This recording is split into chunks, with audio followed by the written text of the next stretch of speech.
Hey everyone, and welcome to the Natural World Weekly, the show where we learn about the wonder of our natural world through science and animals. My name is Avery. I'm a biochem student here at UIC, and every week on this show, I'll walk you through a bizarre animal and an interesting natural phenomenon, and you do not need to be a scientist to understand this podcast. I hope you all enjoyed this week's episode. Today, we'll be talking about the world's new favorite strange animal, the axolotl, and the state of cancer research today and how all our tools to fight cancer actually work. Axolotls have become beloved creatures in popular culture, appearing in Minecraft and Pokemon, and are thus super popular among kids. For my Minecraft fans out there, in the game they're in their pink form, which is an albinism mutation, but in the wild they're a brown color, closer to the axolotl Pokemon who's named Wooper. It may seem like they kind of come into popularity out of nowhere, so I'm here to explain what they are, why they're cool, and what we can do to protect them, as unfortunately they are a critically endangered species. So what are axolotls? Axolotls are actually salamanders from Mexico who never come out of the water. Typically, salamanders live in the water during their tadpole days, then grow into adults who can live on land and only really need to come back to the water to lay their eggs. That's what amphibians do. Animals like frogs, salamanders, newts, and toads. However, axolotls are different from the rest, in that they only stay in their tadpole form and live in the water. Really, the only difference between a baby axolotl and an adult is the adults are bigger and have fully developed sexual characteristics. Like a lot of traits we talk about on this podcast during our animal segments, they're probably like this because of evolution. Dr. Jeff Stryker at the Natural History Museum said that it's likely that staying in the water was better for survival, and they sexually mature before becoming their land form, so there's really no reason anymore to go through metamorphosis and become a water-independent adult.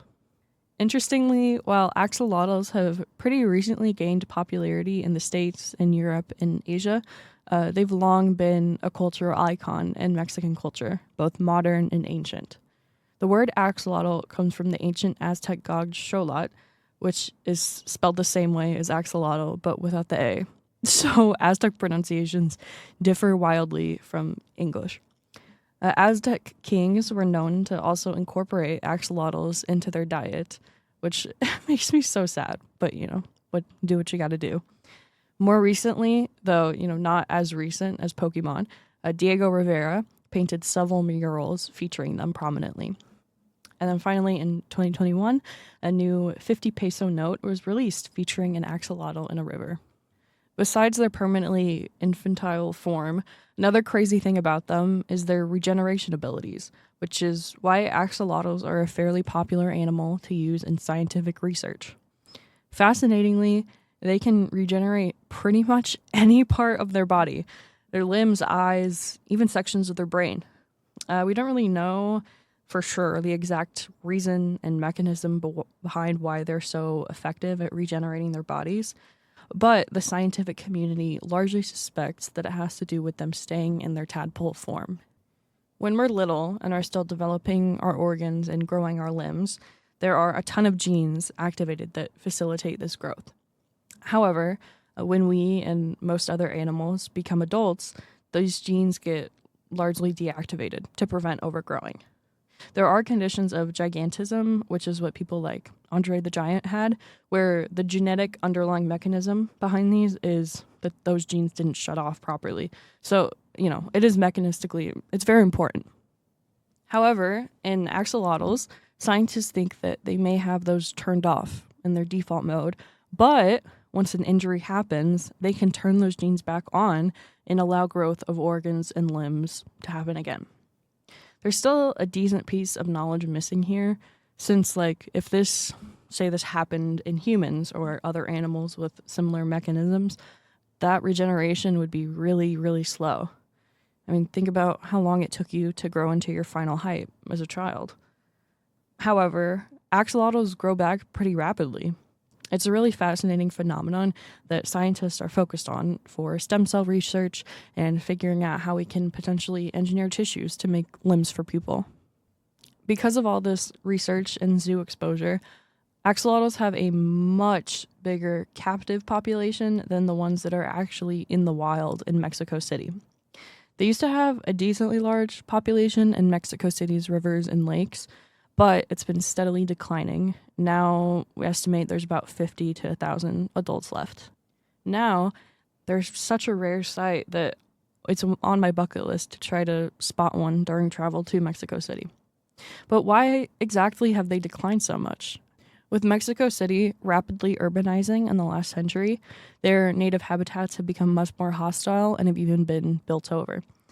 Like other amphibians, they soak up their oxygen through their skin, so dirty water is really harmful for them and can cause injury or death, which I think is crazy since the axolotl Pokemon likes to live in muddy water.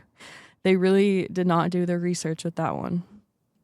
Mexico has spearheaded many efforts to protect them, and there was actually a successful program in 2025 to make new artificial habitats and release some captive-bred axolotls into them.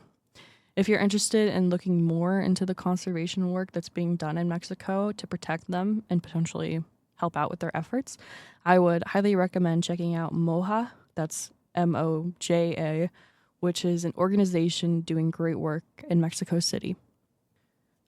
That's all I have for our animal segment. Now we're going to shift over to the science segment to talk about all of the incredible new advancements and treatments that we have in the field of oncology, including a specialized laser that can fry tumors.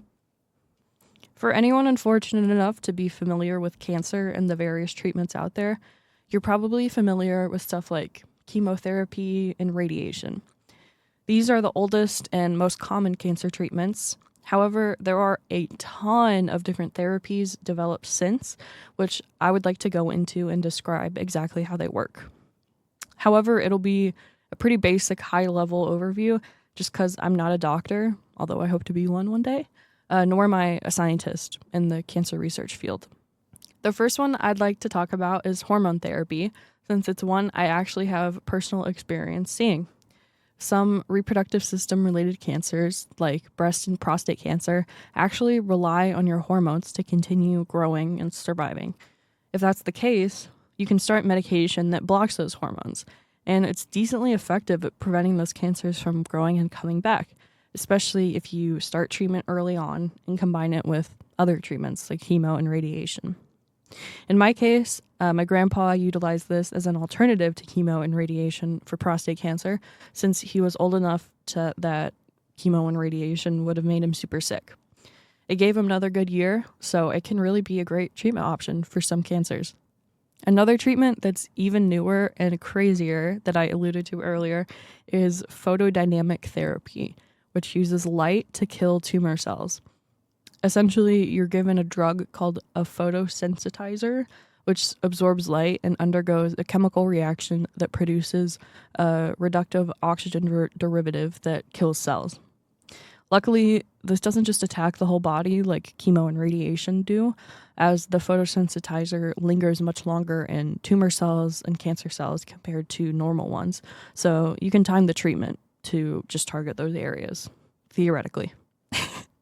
Normal sunlight that you get from outside won't be enough to really target the specific area. So instead, what they'll do is have you come in and they'll essentially point a laser or a high-powered light at your cancerous areas. What I think is a little ironic is that it's really best used for skin cancers since it's easiest to expose those areas to the high-powered light, which is likely how you got skin cancer in the first place. You can also put a scope down your throat for cancers in the mouth and throat. Unfortunately, like hormone therapy, it really only works for specific types of cancers. However, it is effective enough to be your only treatment for skin and mouth/throat cancers, and there are less negative side effects to the rest of your body compared to chemo or radiation.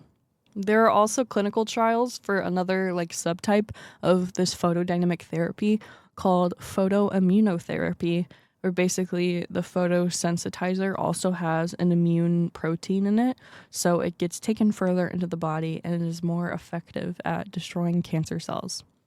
Probably the craziest one I've read about is hyperthermia treatment. You might have heard of hypothermia. Hypothermia is dangerous low body temperature. So hyperthermia is dangerous high body temperature. They essentially cook the cancerous tissues to 113 degrees Fahrenheit to kill them off. While this might sound insane, it's actually the cancer treatment with the least amount of damage to surrounding cells. Because of this, it can be used in addition to chemo and radiation if you're really looking to go scorched earth on your cancer. It can be used to treat pretty much any type of cancer, but it requires highly specialized experts and specialized equipment, so it's only available at massive hospitals for a large cost and is thus inaccessible to most people. The specially trained interventional oncologist will basically use tiny probes with thermometers to monitor the heat exposure to make sure it's not too much, and some probes with lasers or radio waves to produce the heat.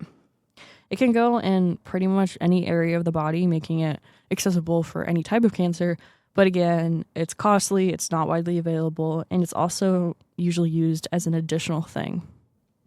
The final one we'll talk about today is stem cell transplants, which I think are super interesting. Stem cells are a type of cells that we have in our body that are undifferentiated, which is a fancy word for basically they can become a specific type of cell later on, like a liver cell or a red blood cell.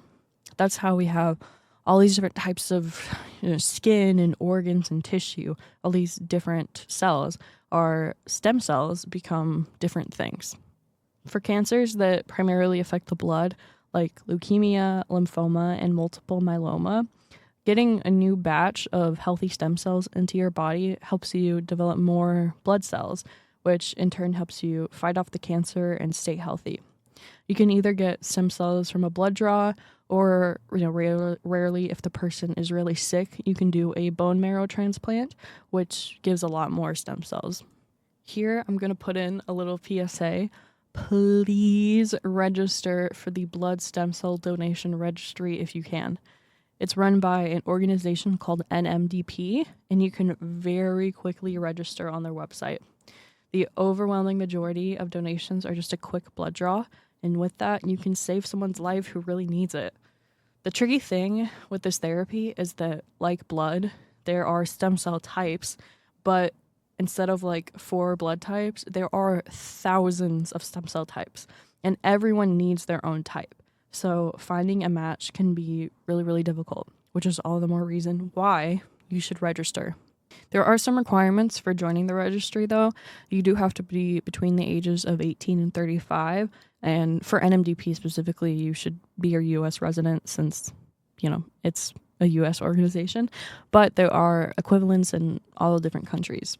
Statistically, the chance of you actually getting a match and being called is about 1%, so it's really not a huge commitment, and it's likely that it'll just be a 1-hour blood draw, so I highly, highly recommend registering if you can, especially if you are Black, Hispanic, Asian, or especially if you are from a Native population, because those types are less represented in the registry. So please, if you can, go register. Thank you all so much for listening to this week's episode. I hope you enjoyed it. I actually recently saw an axolotl in person for the first time at an aquarium, so I felt very motivated to talk about them. They are super cool. I hope you enjoyed also learning about the wild treatments we're developing for cancer, and of course, I hope I convinced you to register for the NMDP registry. I hope to see you all next week. Reminder that all sources will be linked in the description. And until next week, remember to stay kind and curious.